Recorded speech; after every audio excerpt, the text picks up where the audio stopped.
Bonjour à tous. Nous avons déjà beaucoup parlé d'hydrocarbures, mais nous n'avons pas abordé certains détails techniques qui sont porteurs de solutions potentielles. Pas les meilleures solutions dans l'absolu, mais des solutions possibles à défaut d'être souhaitables. Chimiquement, ce qu'on appelle hydrocarbures, ce sont des composés chimiques à base d'atomes de carbone et d'atomes d'hydrogène, d'où leur nom, hydrogène et carbone, donc hydrocarbures. Il y en a plein différents. En effet, un hydrocarbure, c'est une chaîne plus ou moins longue d'atomes de carbone entourée de chaque côté d'atomes d'hydrogène. Deux atomes d'hydrogène pour chaque atome de carbone, plus deux atomes d'hydrogène, un à chaque bout de la chaîne. La plus petite chaîne possible, c'est un seul atome de carbone. Il est entouré de quatre atomes d'hydrogène. C'est le méthane. Avec deux atomes de carbone, c'est l'éthane. Avec 3, c'est le propane, et 4, c'est le butane. Vous connaissez bien le propane et le butane, c'est le gaz qu'on achète en bouteille pour faire la cuisine. Et le GPL, carburant pour automobile, c'est un mélange de butane et de propane. Les chaînes de carbone les plus courtes sont des gaz, quand ils sont à température ambiante et à pression atmosphérique. Quand la chaîne carbone est un peu plus longue, on a des liquides, comme l'octane, le composant principal de l'essence. Quand la chaîne carbonée s'allonge encore, on a des liquides moins volatiles et de plus en plus visqueux. Kérosène, gasoil, fioul lourd, puis bitume. Des chaînes encore plus longues et on passe à l'état solide. C'est le charbon ou les lignites. Un gisement d'hydrocarbures, ce n'est jamais un élément chimique pur. C'est toujours un mélange de chaînes carbonées plus ou moins longues. C'est pour ça qu'il faut raffiner le pétrole pour séparer les différents éléments qu'il contient et avoir de l'essence, du kérosène, du gasoil, du fioul lourd et du bitume, et plein d'autres trucs. Et surtout, il faut enlever toutes les impuretés, c'est-à-dire les molécules qui contiennent d'autres atomes que du carbone et de l'hydrogène. Le soufre, par exemple, parce que ce sont des polluants dangereux pour notre santé et pour l'environnement. Pour le gaz, c'est plus facile, parce qu'il n'y a que peu de molécules gazeuses différentes et qu'elles ont des propriétés physico-chimiques très distinctes qui facilitent la séparation. Dans le gaz naturel, le méthane représente 90% du volume environ. C'est l'hydrocarbure le plus abondant. Et il s'en produit naturellement en permanence. Certaines bactéries en produisent et la digestion des animaux, surtout les ruminants, en produit aussi. Le méthane est l'hydrocarbure qui produit le moins de CO2 lors de sa combustion, parce qu'il n'a qu'un seul atome de carbone. C'est presque, avec des guillemets, de l'hydrogène pur.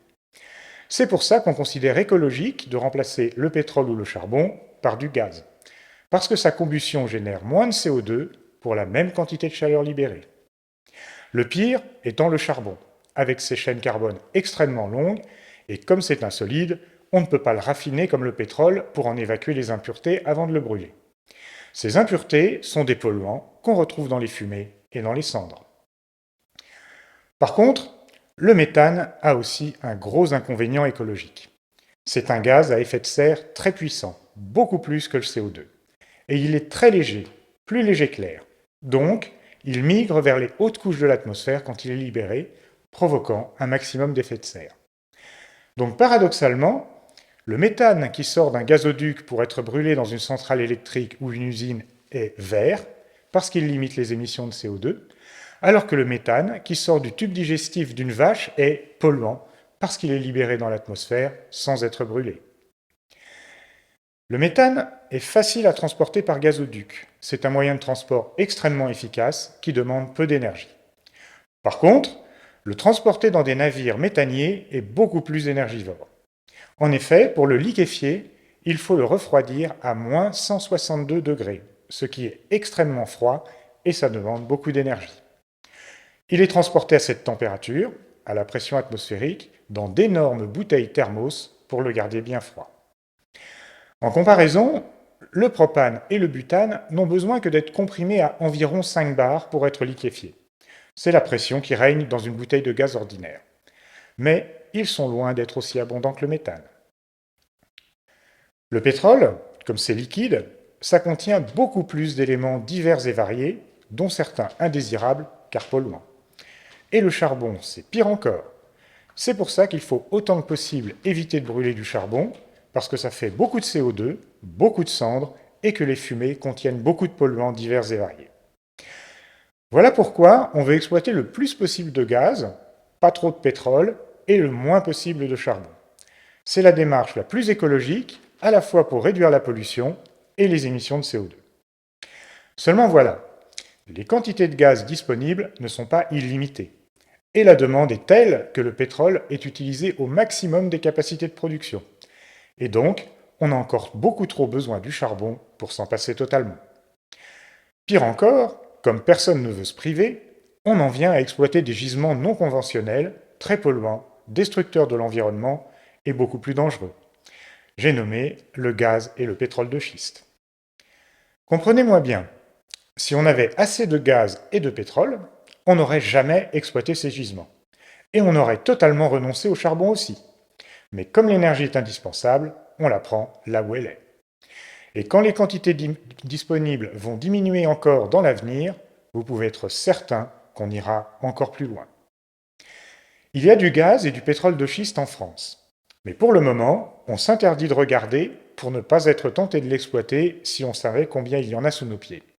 Mais il y en a, c'est une certitude.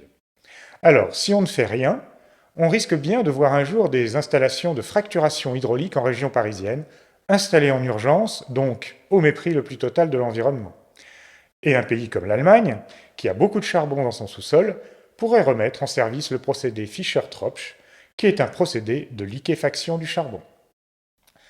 En effet, on peut fabriquer de l'essence synthétique à partir du charbon. Quand on a du charbon et pas de pétrole, c'est très pratique pour faire rouler les véhicules. C'est ce que l'Allemagne nazie a fait à échelle industrielle pour alimenter en carburant son armée pendant la Deuxième Guerre mondiale. C'est un procédé énergétiquement peu efficace et très polluant, car il faut beaucoup de charbon pour produire un peu de pétrole artificiel. Ce serait une catastrophe écologique, même si on s'autorise à considérer que le CO2 émis n'a aucun impact négatif sur le climat.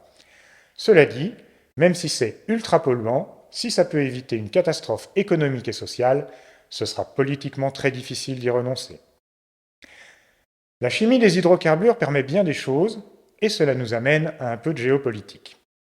En effet, aucun pays au monde, je dis bien aucun pays, ne dispose de tout l'éventail de matières premières nécessaires pour vivre en autarcie complète. Même la Russie, même la Chine, même les USA, trois pays riches en matières premières diverses, n'ont pas absolument tout ce qu'il leur faut. La Chine manque de nourriture, les USA manqueront bientôt d'énergie, et la Russie, comme les USA, manque de certains métaux. Les échanges mondiaux sont donc incontournables. En France, nous n'avons pas d'énergie, très peu de métaux, mais nous avons assez de terres agricoles pour avoir de la nourriture en abondance. Nous avons la technologie nucléaire et probablement aussi du gaz et du pétrole de schiste qu'il vaudrait mieux s'abstenir d'aller chercher. En Allemagne, ils ont beaucoup de charbon qu'ils exploitent en masse et qu'ils pourraient exploiter encore davantage. Du coup, chaque pays doit faire avec ce qu'il a et maintenir de bonnes relations avec des partenaires étrangers pour accéder aux ressources qui lui manquent. Cela veut dire que chaque pays a, et aura toujours, une politique énergétique différente, des partenaires commerciaux étrangers différents et une stratégie différente pour l'avenir. Une uniformisation mondiale est impossible pour des raisons autant géographiques que géologiques. Ça veut dire qu'on ne peut pas prendre le modèle d'un pays pour l'appliquer à un autre. On ne peut pas appliquer le modèle norvégien à la France parce que la France n'a pas de pétrole. On ne peut pas appliquer le modèle du tout nucléaire français à l'Italie parce que les centrales nucléaires n'aiment pas les tremblements de terre, etc. Alors que pouvons-nous faire, en France, pour maintenir, et si possible augmenter, notre accès aux hydrocarbures? Si on est complètement pris à la gorge et dans l'urgence, on pourrait exploiter du gaz et du pétrole de schiste présents dans notre sous-sol. On veut à tout prix éviter cette horreur environnementale. Il nous faut donc d'autres pistes. Nous ne pouvons pas utiliser les technologies de transformation du charbon en pétrole synthétique parce que, contrairement aux Allemands, nous n'avons pas de charbon. La seule chose qu'on peut faire, c'est sécuriser nos approvisionnements de l'étranger. C'est de la géopolitique, et nous sommes en concurrence avec tous les autres pays importateurs pour se partager un gâteau trop petit pour contenter tout le monde. Et ceux qui ont accès aux plus grosses parts du gâteau, ce sont les plus forts, les plus respectés, les plus riches et les plus diplomates. Force est de constater que sur ces 4 points, la France a beaucoup perdu depuis son entrée dans l'Union européenne.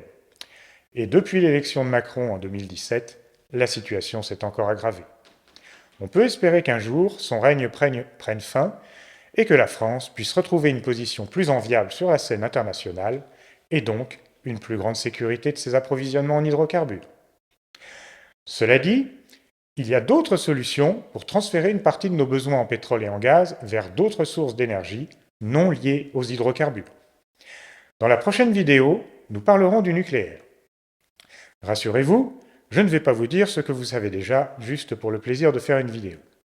Je suis certain que vous n'avez pas besoin de moi pour vous expliquer la technologie, l'historique, l'état actuel du système français et l'opinion des Verts sur le sujet.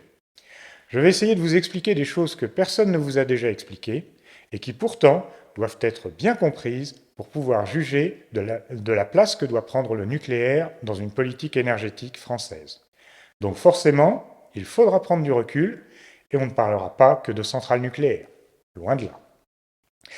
Alors, pour connaître la suite, abonnez-vous à cette chaîne et activez la cloche pour être prévenu des nouvelles vidéos. Et si ça vous a plu, mettez un pouce vers le haut et n'hésitez pas à laisser un commentaire pour aider au référencement. À bientôt, merci.